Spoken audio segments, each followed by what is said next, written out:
இன்றைக்கி எங்கள் வீட்டில் என்ன சமையல் பார்த்தீங்கன்னா, மீன் புட்டு தாங்க செஞ்சுருக்கோம்.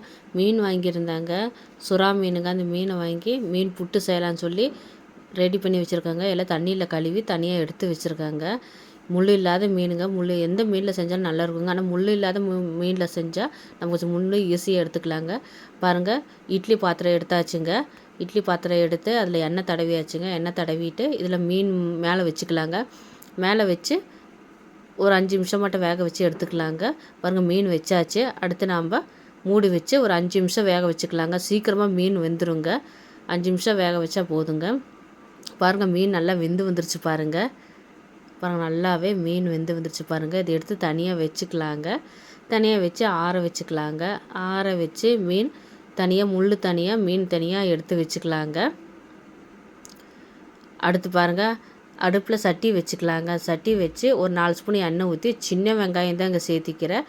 சின்ன வெங்காயம் பொடியாக ஒரு 10 வெங்காயம் மட்டும் கட் பண்ணி சேர்த்திக்கிறேங்க. பூண்டு பொடி பொடியாக கட் பண்ணியது ஒரு 5-6 பல் பூண்டு சேர்த்திக்கிறாங்க. கருவேப்பிலை தலை சேர்த்திக்கலாம். ஒரு 2 பச்சை மிளகா, 2 வரமிளகாய் சேர்த்தி நல்லா வணக்கிக்கலாங்க. நல்லா வெங்காயம் நல்லா வணங்கி வரட்டுங்க. சின்ன வெங்காயம் தான் இதுக்கு டேஸ்ட் கொடுக்குங்க, நல்லாயிருக்கும். அடுத்து 1/4 ஸ்பூன் மஞ்சத்தூள் போட்டுக்கலாங்க. அடுத்து மீன் மசாலா சேர்த்திக்கிறாங்க. குழம்பு மசாலா தூள் தான் கொஞ்சமாக ஒரு ஸ்பூனாட்ட சேர்த்திக்கிறாங்க. தனி மிளகாய் தூள் இருந்தாலும் சேர்த்திக்கலாங்க, அதுவும் நல்லாயிருக்குங்க. பாருங்கள், மீன் க்ளீன் பண்ணி எடுத்தது எப்படி இருக்குது பாருங்கள். மீன் க்ளீன் பண்ணி எடுத்தது பாருங்கள். இதை நம்ம சேர்த்திக்கலாங்க. நல்லா சேர்த்தி கிளறி விட்டுக்கலாங்க. பார்த்து பக்குவமாக கிளறிக்கலாங்க. அடுப்பை கொஞ்சம் கம்மியாக வச்சு நல்லா கிளறிக்கலாங்க. எல்லாமே கிளறி விட்டுட்டு தேவையான அளவுக்கு உப்பு சேர்த்திக்கலாங்க. உப்பு போட்டு நல்லா கிளறி விட்டுக்கலாங்க. அடுப்பை கொஞ்சம் கம்மியாக வச்சு கிளறி விட்டுக்கலாங்க. உப்பு சேர்த்திக்கலாங்க. மிளகு சீரகம் ஒரு ஸ்பூன் பொடி பண்ணி வச்சுருக்காங்க. மிளகு சீரகம் நல்லா டேஸ்ட் கொடுக்குங்க, அதை சேர்த்திக்கலாங்க. ரெண்டுமே ஒன்றா சேர்த்தாங்க பொடி பண்ணி வச்சுருக்கேன். அடுத்து பாருங்கள், மல்லித்தலை தூவிக்கலாங்க.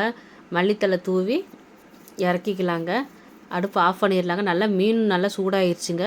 சுவையான நமக்கு மீன் புட்டு ரெடி ஆகிடுச்சு பாருங்கள். இது மீன் புட்டுன்னு சொல்லுவாங்க, மீன் பொரியலுன்னு சொல்லுவாங்க, நம்ம எப்படி வேணால் சொல்லிக்கலாங்க.